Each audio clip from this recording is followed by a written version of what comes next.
Salam sejahtera untuk kita semua. Saya Takami Abilardo, mahasiswa koas angkatan 41.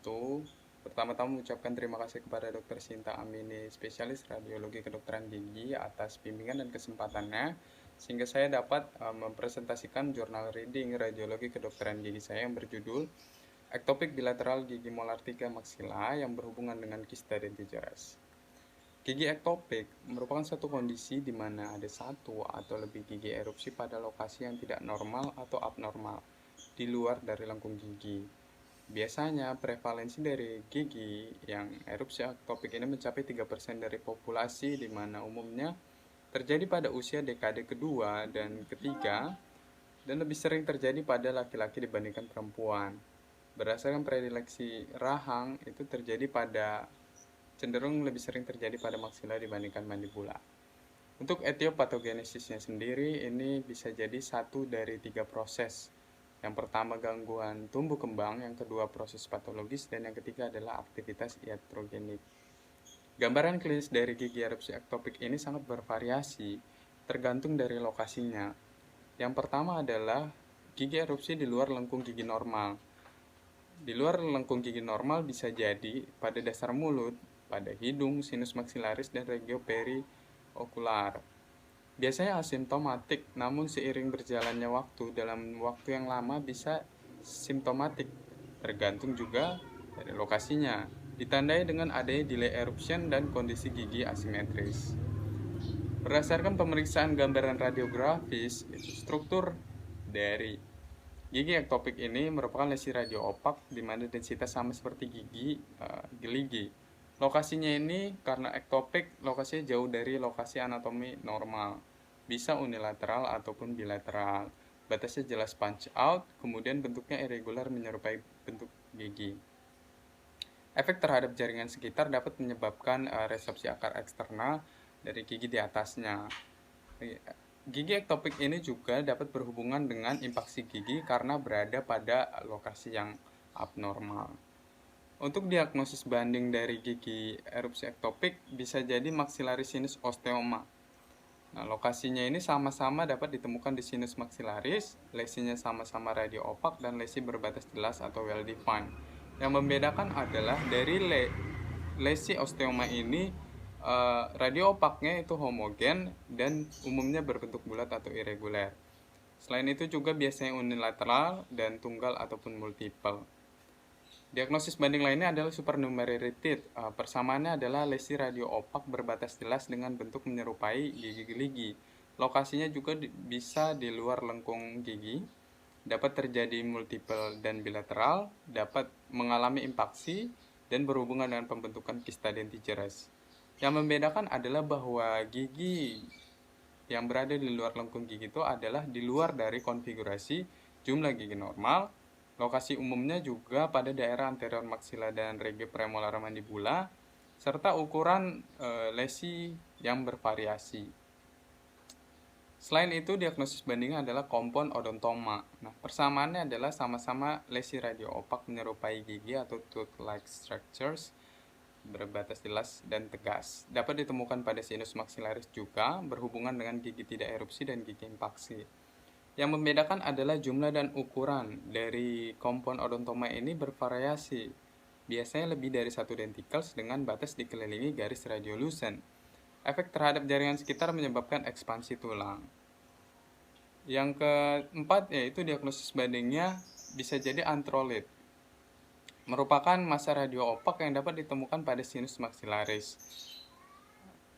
Gejala klinis juga sama-sama asimptomatik dalam waktu yang lama dan batas lesi juga jelas.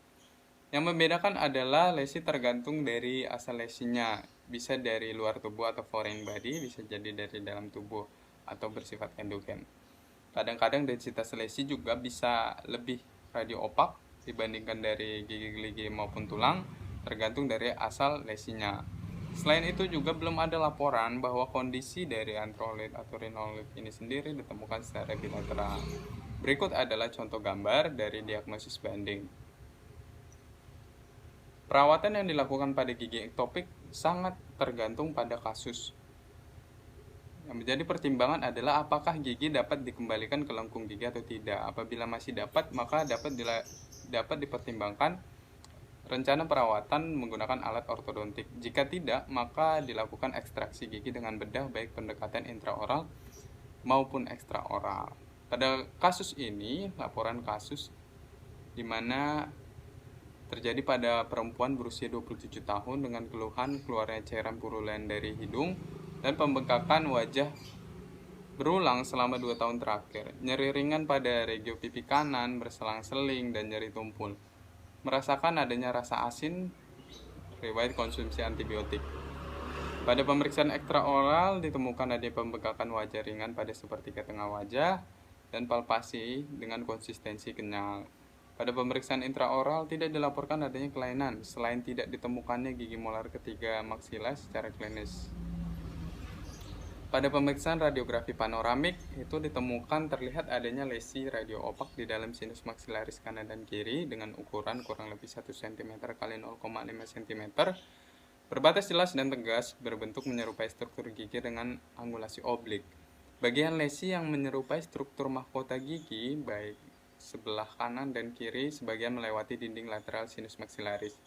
Berdasarkan pemeriksaan radiografi panoramik, maka radiodiagnosisnya adalah ektopik bilateral gigi molar 3 maksila. Pada kasus juga dilakukan pemeriksaan lanjutan yaitu CBCT dengan tujuan untuk mengevaluasi lesi dengan gambaran 3D, menentukan lokasi gigi dengan akurat, mengetahui kedekatannya dengan jaringan sekitarnya, dan panduan prabedah. Hasil CBCT menunjukkan adanya impaksi oblik 18 dan 28 dalam sinus maksilaris. Darah hyperdense terlihat pada sinus maksilaris kanan dan kerusakan parsial pada dinding lateral sinus maksilaris kiri.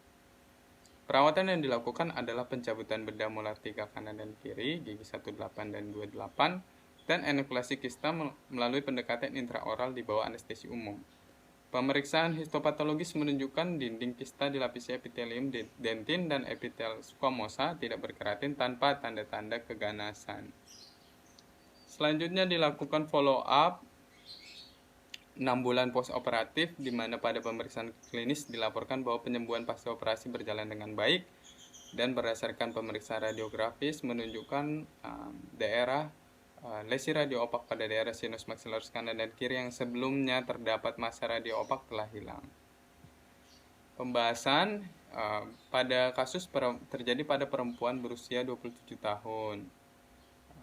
Hal ini berbeda dengan teori di mana gigi ektopik lebih sering terjadi pada laki-laki dibandingkan perempuan, namun sesuai teori juga pada rentang usia itu dapat bervariasi dari 4 hingga 57 tahun. Gigi yang mengalami erupsi ektopik pada kasus ini adalah gigi 18 dan 28. Sesuai dengan teori lebih sering terjadi pada maksila dibandingkan mandibula, namun sangat jarang di mana kondisi bilateral ini dilaporkan. Untuk keluhan di mana cairan puliran dari hidung dan pembengkakan berulang selama 2 tahun terakhir, nyeri ringan pada dagu kanan, berselang-seling dan nyeri tumpul, juga merasakan adanya rasa asin, maka ini sesuai dengan teori di mana gejala sinonasal akan timbul seiring dengan berjalannya waktu apabila gigi ektopik terjadi pada sinus maksilaris. Pada pemeriksaan intraoral juga tidak ditemukannya gigi molar ketiga yaitu 18 dan 28 dapat menjadi indikasi awal adanya delay eruption dari gigi. Pemeriksaan radiografi itu diferensial radiodiagnosis yang sesuai adalah kasus maksilaris sinus osteoma, di mana persamaannya lokasi lesi ditemukan pada sinus maksilaris, struktur lesi sama-sama radio opak dan lesi berbatas jelas atau well defined. Yang membedakannya adalah lesi osteoma radio opaknya homogen dan berbentuk bulat atau irregular dan tidak menyerupai gigi. Selain itu juga lesi osteoma ini cenderung unilateral, bisa terjadi tunggal maupun multiple. Kesimpulannya adalah radiodiagnosis dari kasus ini adalah erupsi ektopik bilateral gigi 18 dan 28 berdasarkan temuan pada pemeriksaan panoramik, yaitu terdapat lesi radio opak di dalam sinus maksilaris kanan dan kiri berbatas jelas dan tegas, berbentuk menyerupai gigi geligi dengan angulasi oblik. Kasus ini juga berhubungan dengan impaksi gigi disertai kista dentigerous yang ditegakkan berdasarkan pemeriksaan histopatologis, yaitu menunjukkan dinding kista dilapisi epitelium dentin dan epitel squamosa tidak berkeratin tanpa tanda-tanda keganasan. Sekian presentasi dari saya ucapkan terima kasih atas perhatiannya kepada dokter dan teman-teman sekalian dan mohon maaf apabila ada kesalahan. Salam sejahtera.